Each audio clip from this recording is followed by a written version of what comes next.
परिचय। अंकिता, हम कोशिका सिद्धांत, कोशिका की संरचना और कार्यात्मक क्षेत्रों की चर्चा पहले ही कर चुके हैं। हाँ, अब हम 2 प्रकार की कोशिकाओं, पादप कोशिकाओं और जंतु कोशिकाओं की चर्चा करेंगे।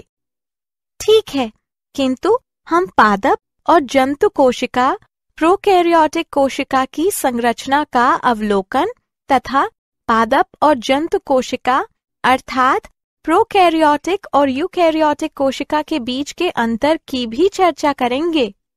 तो आओ शुरू करें।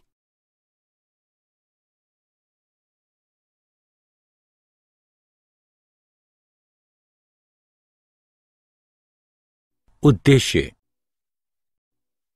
इस पाठ के अंत में आप निम्न करने में सक्षम हो जाएंगे: कोशिका के प्रकार की पहचान करना, पादप कोशिका और जंतु कोशिका के लक्षणों को जानना, पादप और जंतु कोशिका के बीच अंतर समझना, प्रोकैरियोटिक कोशिका के लक्षण जानना, प्रोकैरियोटिक कोशिका के कोशिका आवरण को समझना, प्रोकैरियोटिक कोशिका के राइबोसोम और अंतर्विष्ट पिंडों के लक्षण जानना और प्रोकैरियोटिक तथा यूकैरियोटिक कोशिकाओं के बीच अंतर समझना।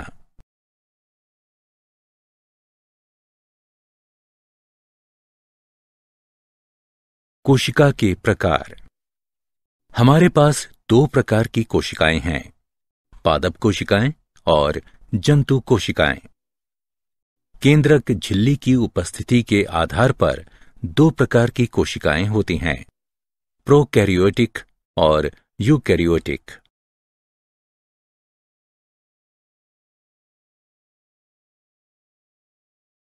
पादप कोशिका के लक्षण। पादप कोशिका के सभी सजीव पदार्थ जीव द्रव्य कहलाते हैं।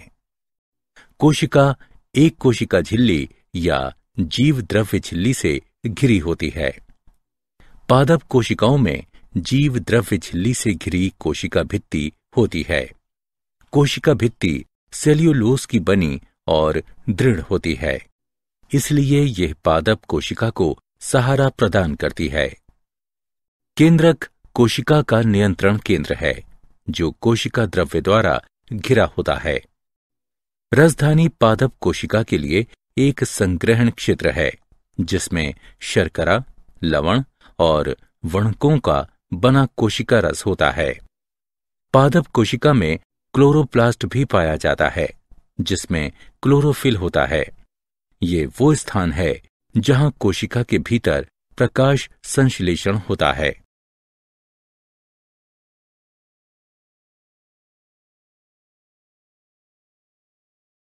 जंतु कोशिका के लक्षण। जंतु कोशिका के सभी सजीव पदार्थ जीव द्रव्य कहलाते हैं। कोशिका कोशिका झिल्ली या जीव द्रव्य झिल्ली से घिरी होती है। केंद्रक कोशिका का नियंत्रण केंद्र है, जो कोशिका द्रव्य द्वारा घिरा होता है। कोशिका द्रव्य का 90% भाग जल का बना होता है। कोशिका द्रव्य के भीतर अनेक अंगक होते हैं। अधिकतर कोशिकीय गतिविधियां कोशिका द्रव्य में होती हैं।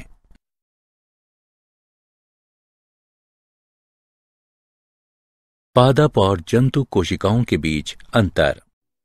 पादप कोशिकाओं में जीव द्रव्य झिल्ली के बाहर कोशिका भित्ति होती है, जबकि जंतु कोशिका में कोशिका भित्ति अनुपस्थित होती है।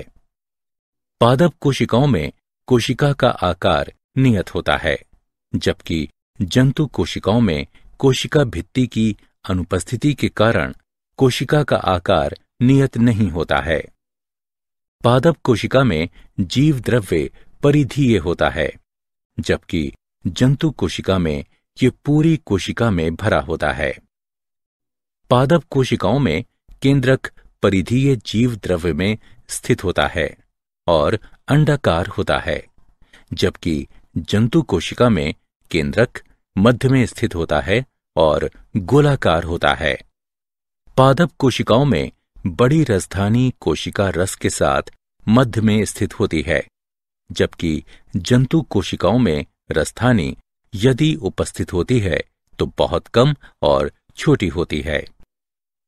पादप कोशिकाओं में प्रायः क्लोरोप्लास्ट उपस्थित होता है, जबकि जंतु कोशिकाओं में क्लोरोप्लास्ट प्रायः अनुपस्थित होता है।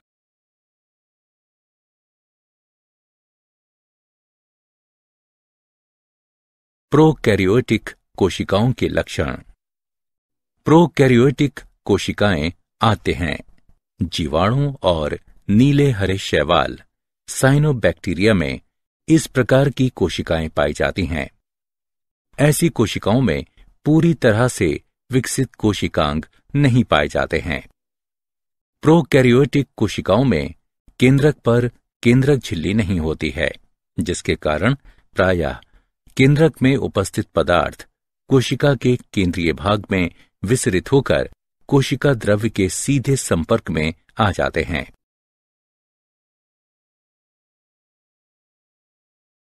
कोशिका आवरण और इसके रूपांतर के लक्षण। प्रोकैरियोटिक कोशिकाओं में जटिल रासायनिक कोशिका आवरण होता है, जो 3 स्तरीय संरचना का बना होता है।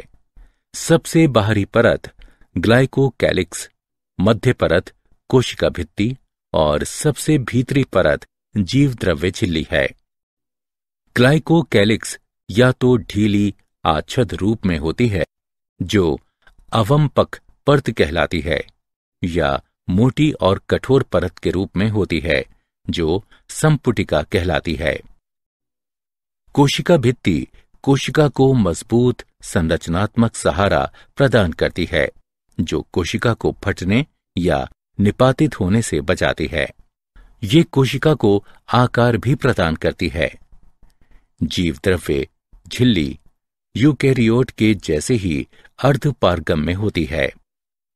हैंस क्रिस्टियन ग्राम द्वारा खोजी गई ग्राम अभिरंजन विधि के अनुसार जीवाणुओं को 2 प्रकार में विभाजित किया जा सकता है। ग्राम धनात्मक जीवाणुओं में कोशिका आवरण की पेप्टिडोग्लाइकेंस क्रिस्टल बैंगनी अभिरंजित होती है। ग्राम ऋणात्मक जीवाणुओं में कोशिका आवरण की पेप्टिडोग्लाइकेंस क्रिस्टल बैंगनी अभिरंजित नहीं होती है।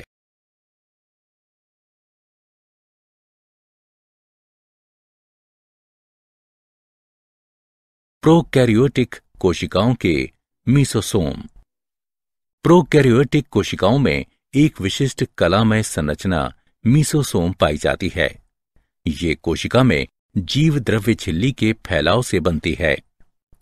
मीसोसोम श्वसन और स्रावी प्रक्रिया में सहायता करता है।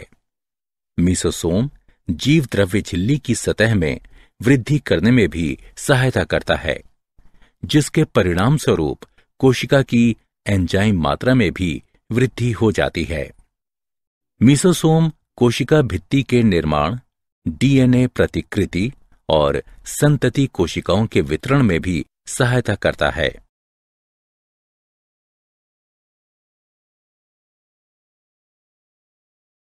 प्रोकैरियोटिक कोशिकाओं के राइबोसोम के लक्षण। प्रोकैरियोट में राइबोसोम 15 से 20 नैनोमीटर के आकार के होते हैं और कोशिका की जीव द्रव्य झिल्ली से जुड़े होते हैं। राइबोसोम 2 उप इकाइयों 50S और 30S इकाइयों के बने होते हैं, जो आपस में मिलकर 70S प्रोकैरियोटिक राइबोसोम बनाते हैं। राइबोसोम प्रोटीन संश्लेषण के स्थल हैं। अनेक राइबोसोम एकल mRNA से संबद्ध होकर एक श्रृंखला बनाते हैं, जिसे बहु राइबोसोम या बहुसूत्र कहते हैं। बहुसूत्र का एक राइबोसोम mRNA को प्रोटीन में बदल देता है।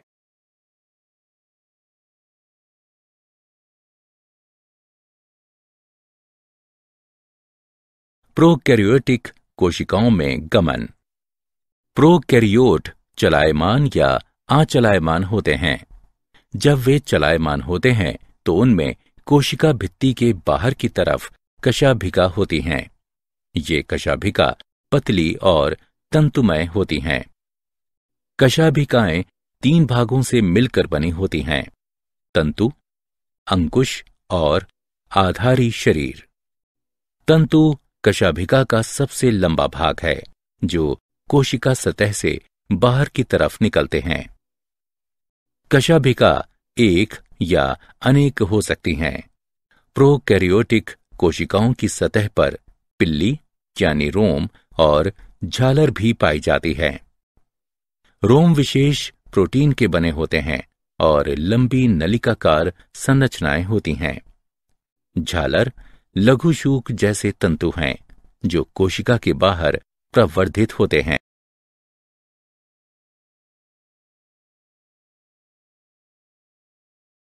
प्रोकैरियोटिक कोशिकाओं के अंतर्विष्ट पिंडों के लक्षण।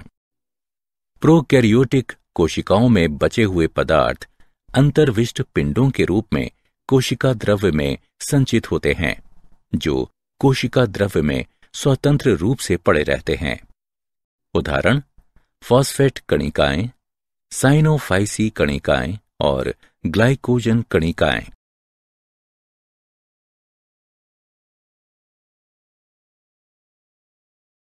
प्रोकैरियोटिक और यूकैरियोटिक कोशिकाओं के बीच अंतर।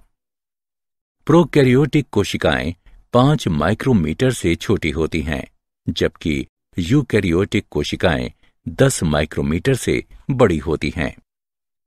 प्रोकैरियोटिक कोशिकाएं सदैव एक कोशिकीय, जबकि यूकैरियोटिक कोशिकाएं प्रायः बहुकोशिकीय होती हैं।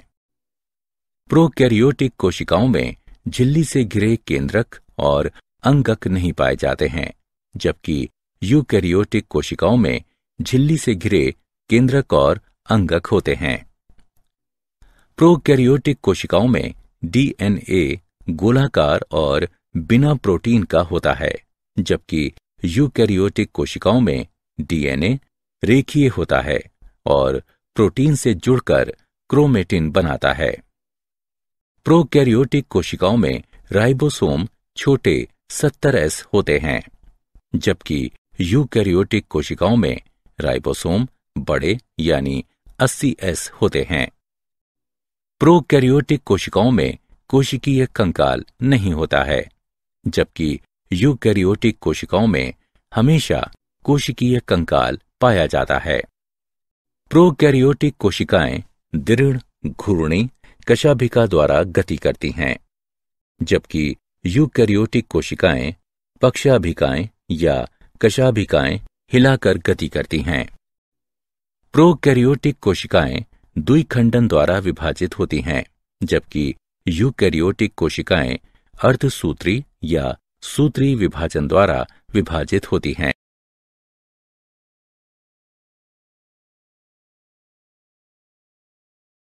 क्या आप जानते हैं, केंद्रकाभ जीनोफोर भी कहलाता है। जब प्लाज्मिड जीवाणु के केंद्रकाभ के साथ जुड़ते हैं तो ये एपिसोम कहलाते हैं। माइकोप्लाज्मा में कोशिका भित्ति अनुपस्थित होती है।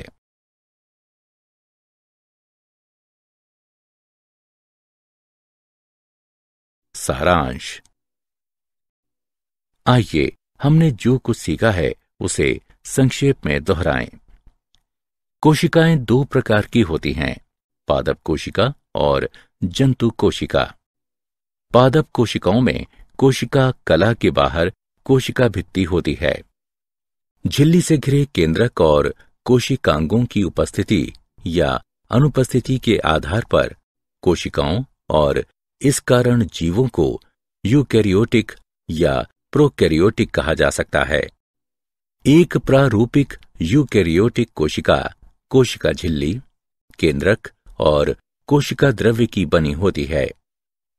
जीवाणु पृथ्वी पर प्रत्येक वास स्थलों पर सर्वव्यापी हैं। प्रोकैरियोटिक कोशिकाएं प्रायः 1 से 10 माइक्रोमीटर के बीच होती हैं।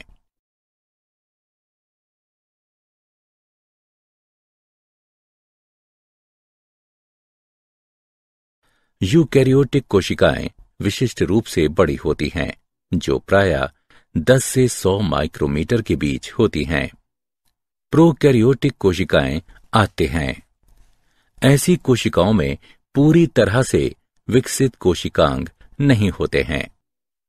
प्रोकैरियोटिक कोशिकाओं में केंद्रक पर केंद्रक झिल्ली नहीं होती है, जिसके कारण प्रायः केंद्रक में उपस्थित पदार्थ कोशिका के केंद्रीय भाग में विसरित होकर कोशिका द्रव्य के सीधे संपर्क में आ जाते हैं।